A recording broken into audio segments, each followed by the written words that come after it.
Saya Poliman Padang. Saya Siti Dahra Siagian. Saya Vinolia Lidevia. Saya Ida Tambah. Saya Raja Pradama. Oke, baik, di sini kami akan memberikan sedikit edukasi tentang perlindungan satwa. Stay tune teman-teman. Dah.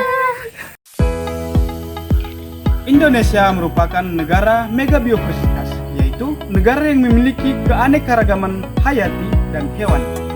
Hutan-hutan kita merupakan rumah bagi ribuan satwa liar, mulai dari harimau di Sumatera, orangutan di Kalimantan, dan juga burung cendrawasih di Papua. Namun saat ini, ancaman terhadap mereka ini semakin nyata, mulai dari pemburuan secara liar, perdagangan ilegal, dan juga kerusakan habitat yang terus terjadi. Lalu, apa yang telah dilakukan negara untuk melindungi mereka? Yaitu perlindungan hukum melalui undang-undang.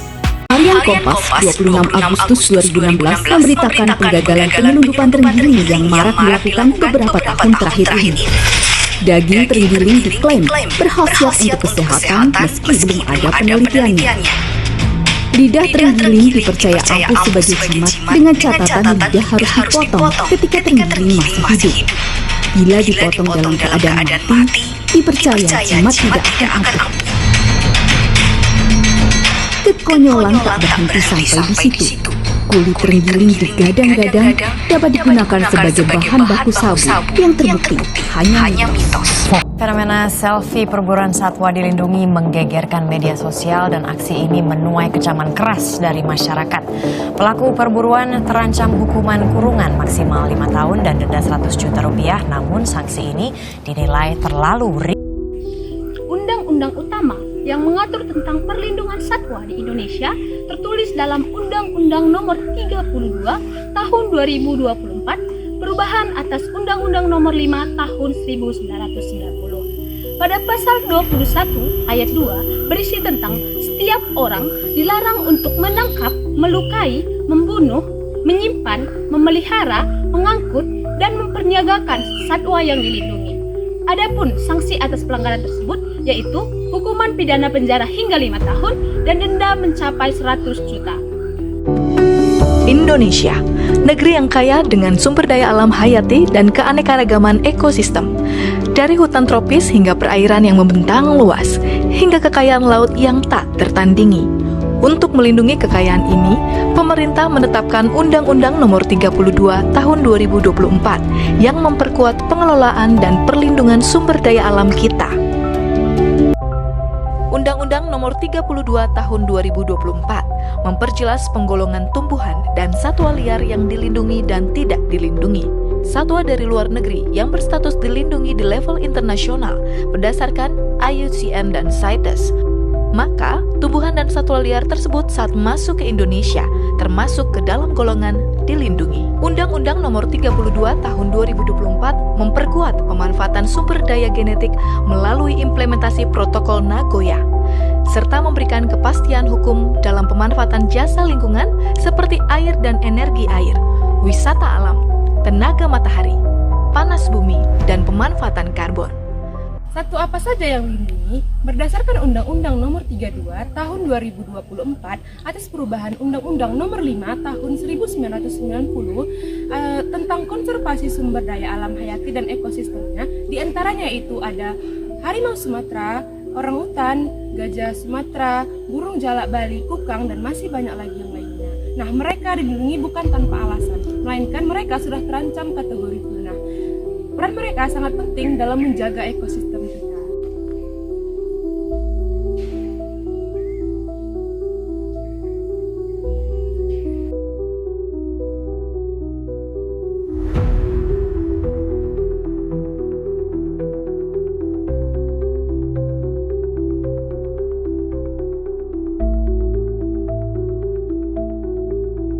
Sayangnya, pelanggaran tersebut masih banyak kita temukan di lingkungan hidup kita sekarang ini. Contohnya seperti perdagangan maupun pemburuan hewan satwa yang dilindungi.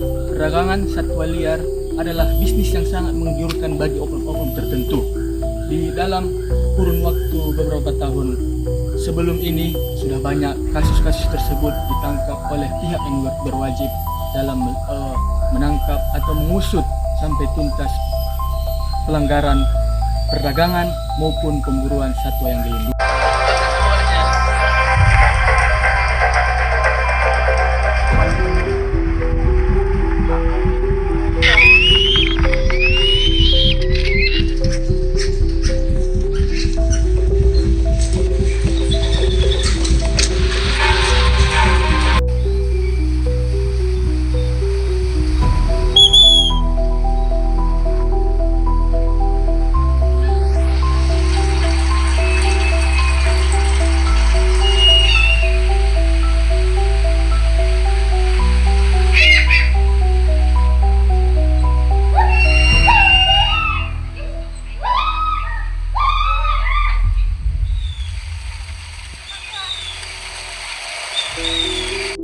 Tidak jarang satwa yang dilindungi ini menjadi bahan atau objek menjadi bisnis, maupun baik itu diperjualkan di dalam negeri maupun diperjualkan ke luar negeri secara ilegal.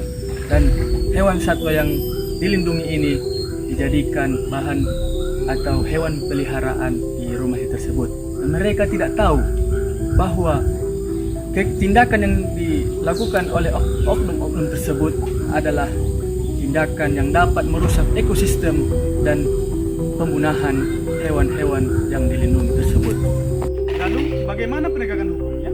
Pemerintah melakukan penegakan hukum melalui Balai Konservasi Sumber Daya Alam, Polisi Hutan, dan juga aparat penegak hukum lainnya. Namun, pemerintah tidak bisa hanya bergerak sendiri, masyarakat juga memiliki peran penting dalam melindungi satwa yang dilindungi, yaitu yang pertama dengan tidak membeli dan memelihara satwa yang dilindungi. Masyarakat juga memiliki peran penting. Yang pertama, tidak membeli atau memelihara satwa yang dilindungi. Kemudian yang kedua, melaporkan aktivitas ilegal. Kemudian yang ketiga, mendukung program konservasi. Dan yang terakhir itu, menyebarkan edukasi tentang satwa yang dilindungi.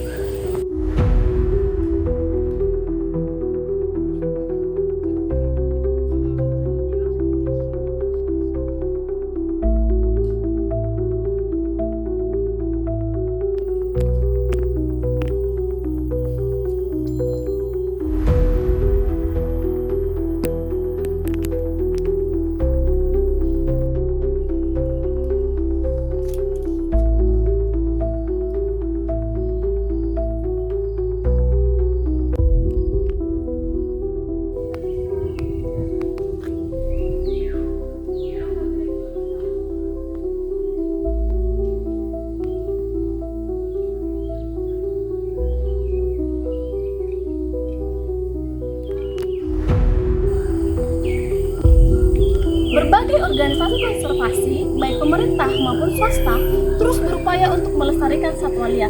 Hal ini dapat dilakukan melalui rehabilitasi, penangkaran, dan melepas liaran satwa liar ke alam habitatnya.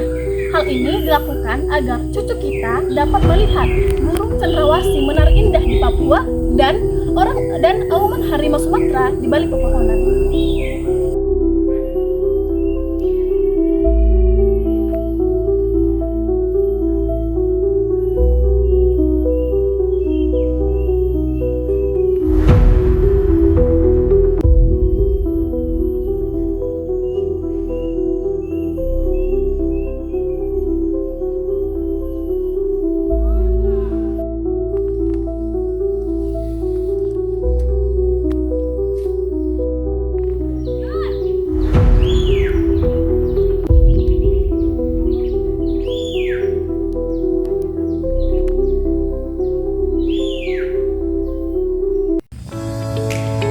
Satwa bukan sekedar soal hukum, melainkan menjaga warisan alam, menjaga keseimbangan, dan menjaga kehidupan itu sendiri. Bersama kita bisa menjadi suara bagi mereka yang tidak bisa bicara. Lindungi satwa mulai hari ini.